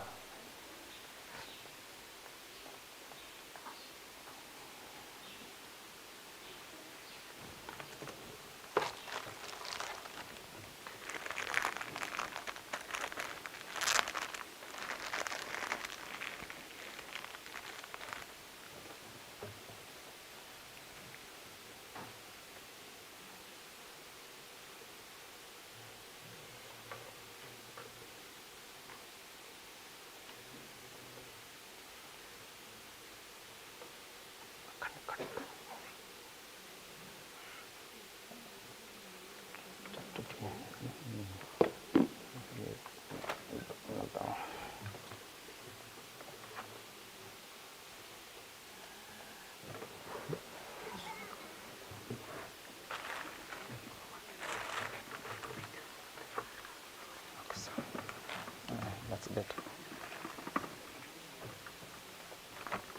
So you brush your cake maji kidogo sana, kwa sababu tena ukiweka maji mingi itaharibu fondant yako.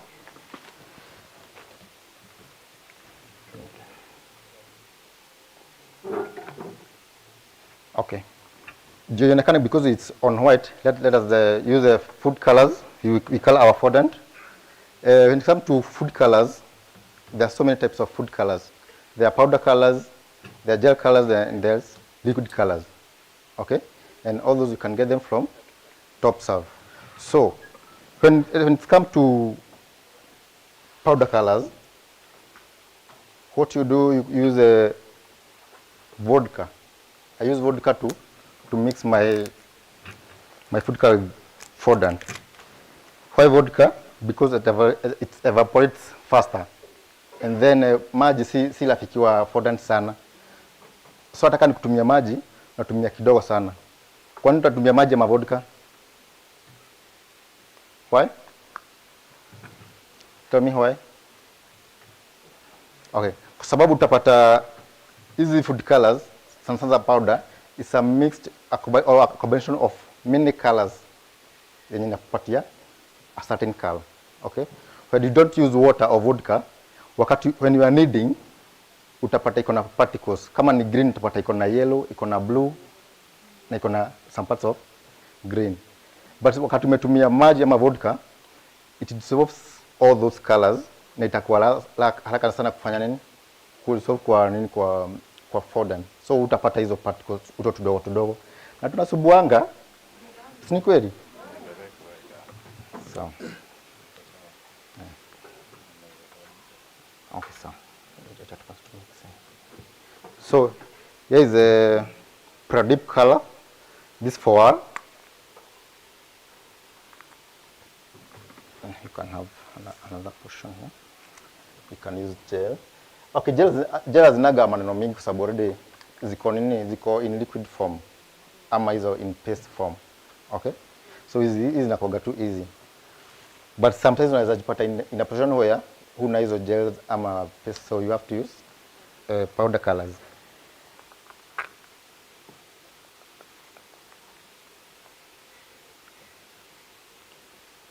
And then wakati uko kwa bakery yako, it's good to use maybe a toothpick when putting food colors. Kulingana ile shade unataka kuachieve. Because okay, kama venye nimefanya kienyeji kijua kali. Because wakati unaweka hivyo inaweza yanguka mingi. But with toothpick inakuchotea kadogo. Si ni kweli? Yes. So, weka tu.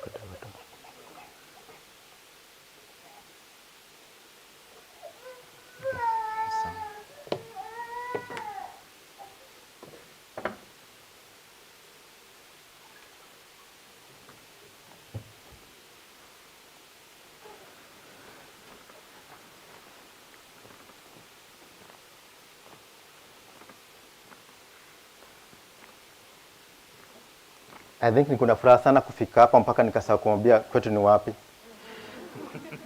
Maji kwetu ni hapa chini. hapa Murang'a. Kwetu ni Murang'a by the way. Okay, my shop iko huko Buruburu, phase 4. Huko ndio tunafanya baking zote na training zote zinakuanga huko. Not unless maybe kuko na workshop mahali. So wakati uko Nairobi tafadhali tutembele. Kuja tukufundishe. Okay? Yeah.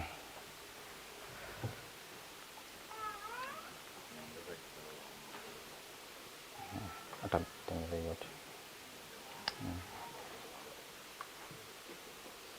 Then you want to confirm.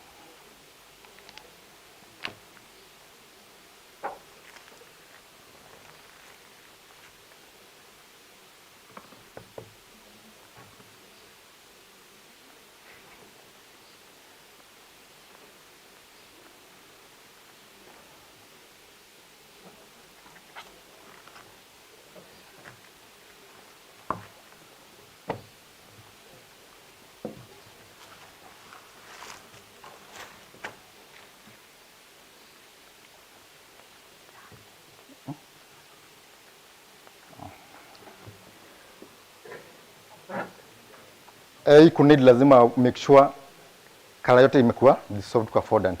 Uone haina particles kulingana ile shade unataka.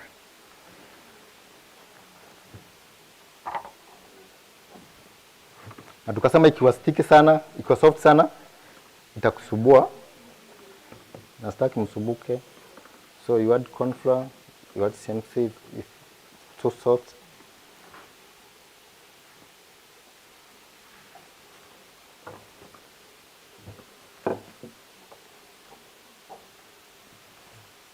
And then kuna fondant unaweka hapa huwa inamata. Ukiweka kakiwa thin sana utaifinya kabisa, then utapata imetoboka. Sawa. So hapa lazima uambie customer wako kama amechagua hiyo design, lazima expect atakuwa na a lot of fondant kwa keki yake. Sawa. Kwa sababu sasa kuna wale customer wanasema ataanza complain, keki ilikuwa kadogo, sijui fondant ilikuwa mingi, but sasa ni design. So lazima pia wewe uelimishe customer wako. Sawa? Kwa sababu hawajui. Sawa? Hata on designs you have to educate your customers. Kama si ati kwambia tunataka Kiondo but tunataka Black Forest. Lakini kwa sababu saa hii economy ni hard, si ndio? Sasa unataka pesa. Sasa venye the moment unasema inaweza kwa sababu nataka hiyo pesa. Ukifika pale jikoni, unaanza kwa kupiga customer simu, sasa na ulishamwambia utaweza. Sasa unaona, so tukue keen sana maybe ile zile design na type of cakes zenye tunatengeneza. Sawa.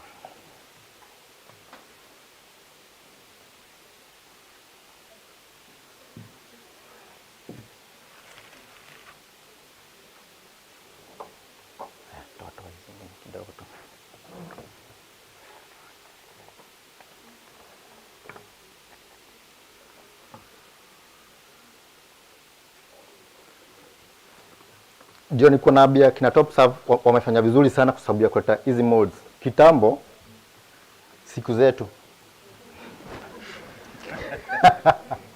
tulikuwa tunafanya laptops na mkono. Si unajua hizi za kufili na mkono? Na sasa hiyo unatengeneza like a 14 inch cake. So ni kubwa sana. Na sasa hiyo unafaa uzungushe ukave hiyo keki yote na hizo laptops. So una take like 5 hours. Kidogo inasikiaje saa hiyo? John nasikia tu ikifanya tu hivi. So we should thank akina Topserve sana kwa sababu ya kuletea vitu kama hizi. Yaani kazi imekuwa easy sana kwa bakers. At ile design get take like half a day unatengeneza na 20 minutes.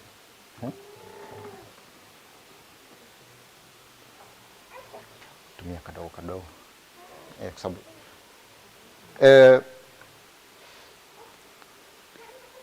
ukiangalia mold iko depth kake ni kadogo sana. Sawa? So naambia Jacob atumie ka portion kadogo sana. Hata kani yenye tu itafit tu hata bila kukata.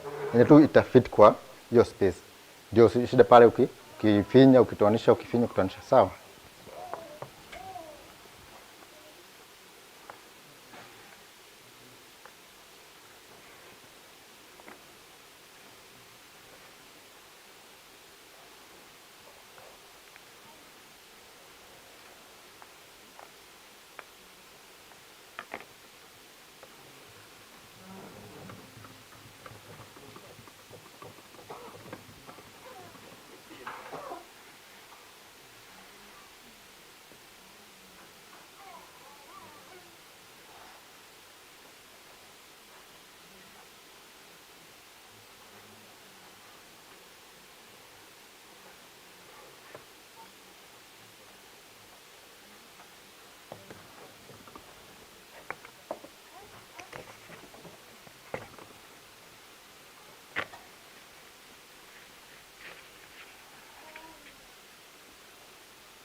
So ukiangalia yenye imetoka kwa sababu ya kuweka kafurani kadogo utapata imekatika. Sawa? So lazima uweke fondant mingi hapo ndani.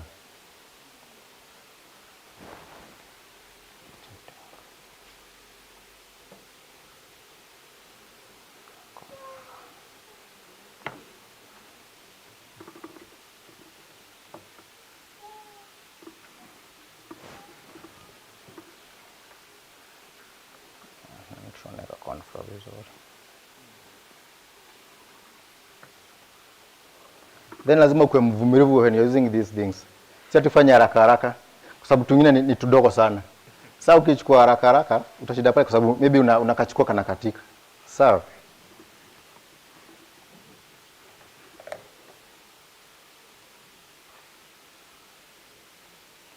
Then you can make design of your choice.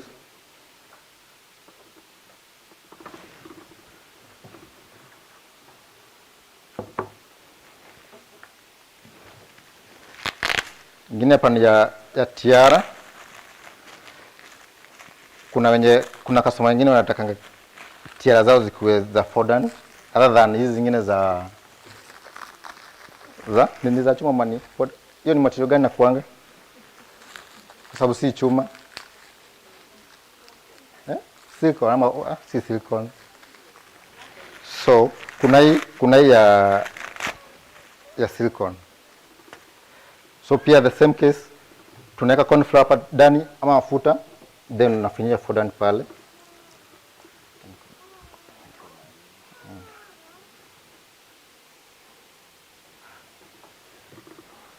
Okay, wenye hawana stima, what do you do wakati unataka maybe kutoa like corn flour kwa keki? Hebu tuelimishane, what do you do? Ama kila mtu akona stima? So kuna wenye watatumia maji kidogo kidogo lakini kwa ubali sana. Wengine watatumia vinegar. Wengine watatumia vodka. Wengine watatumia oil, ndimu.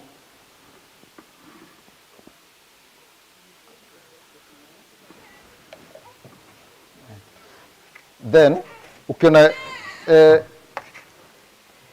hii mold iko na this side na iko na hii side nyingine.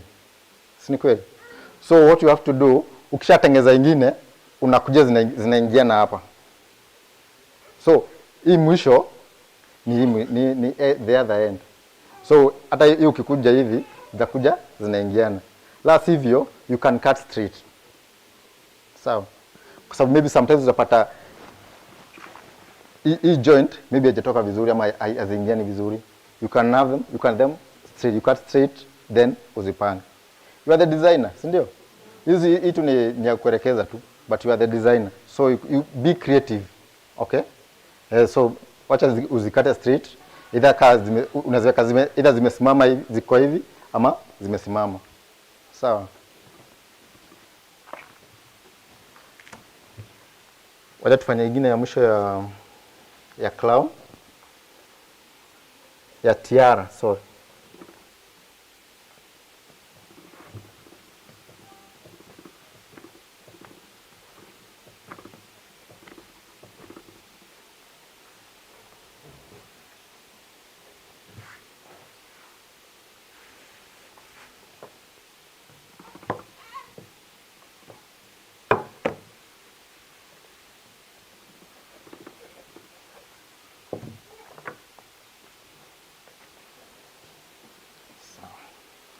Okay, asante. Thank you. Thank you so much, Jacob.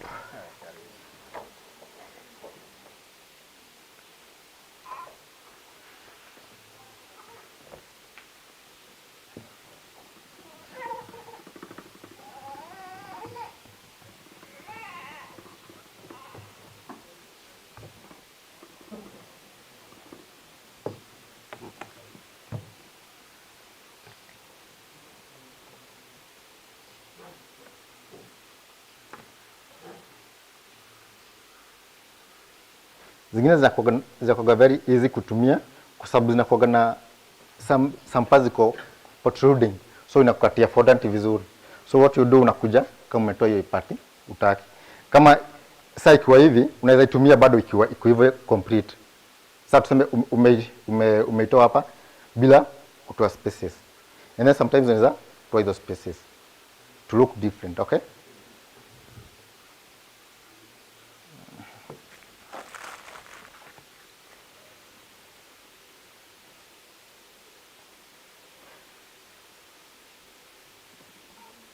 That's why utapata tunatumia the same mold but keki imetoka tofauti.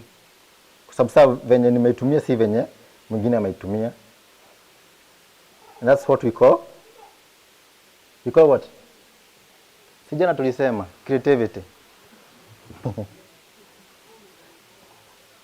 Ama hamkufanya homework ya jana?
Sasa kama uko na haraka ya kutumia tayari tulisema unafanya nini? Unaweka nini? Kwani mshaida home na mse? Tunaweka CMC na cornstarch itakauka haraka. Aya. Hii kitu kitoa ni straight. Alafu tutaikausha aje? What you do, you get a container, allowed container, then utaikuja, but saa after kuitoa hapa uikuje kwa allowed container ndio ikae ile shape unataka, ama tena kwa hivi straight. So lazima uiache mahali kauke. Okay.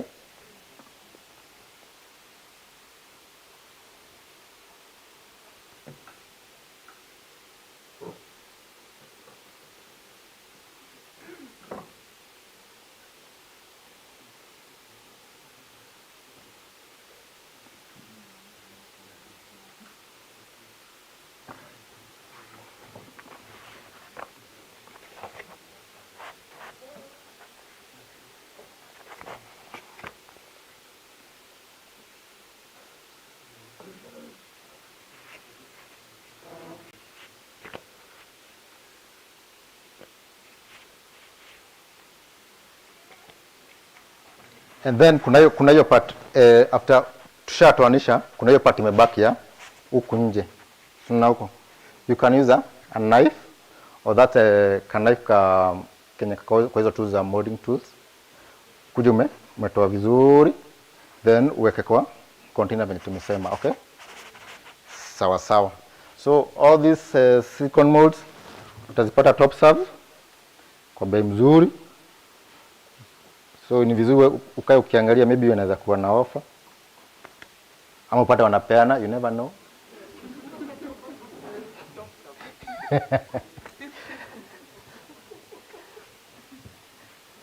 Now, the other thing I would like us to learn kutumia lace mats. How many have you done lace mats? Laces? Mshaitumia? Mlitumia nini? Maybe the product used to make those laces. What do you use? Hey, okay, asanteni sana. Kwa sababu sasa mtaki kuongea, tunaye siku nyingine.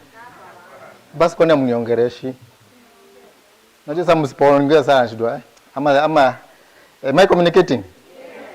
Sasa basi tuongeleshane basi. Okay, excuse me. Okay, your name and your bakery.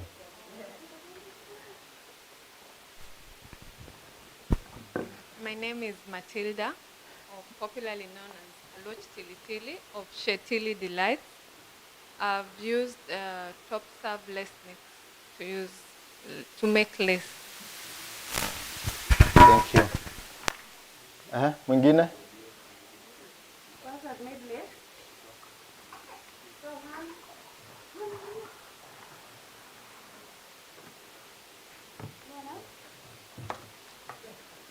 Nasimania bia mshaitengeneza yao.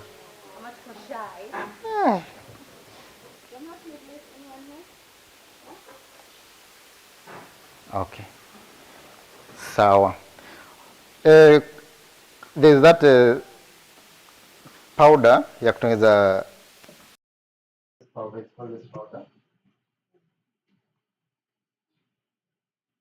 You can use other method. Kuna recipe yenye tamuonyesha mwende na mkiweza ningependa kuona nyingine keki za Nyanza pia ziko na hiyo nini hiyo hapo. Okay, so sometimes naweza pata hiyo powder iko out of stock.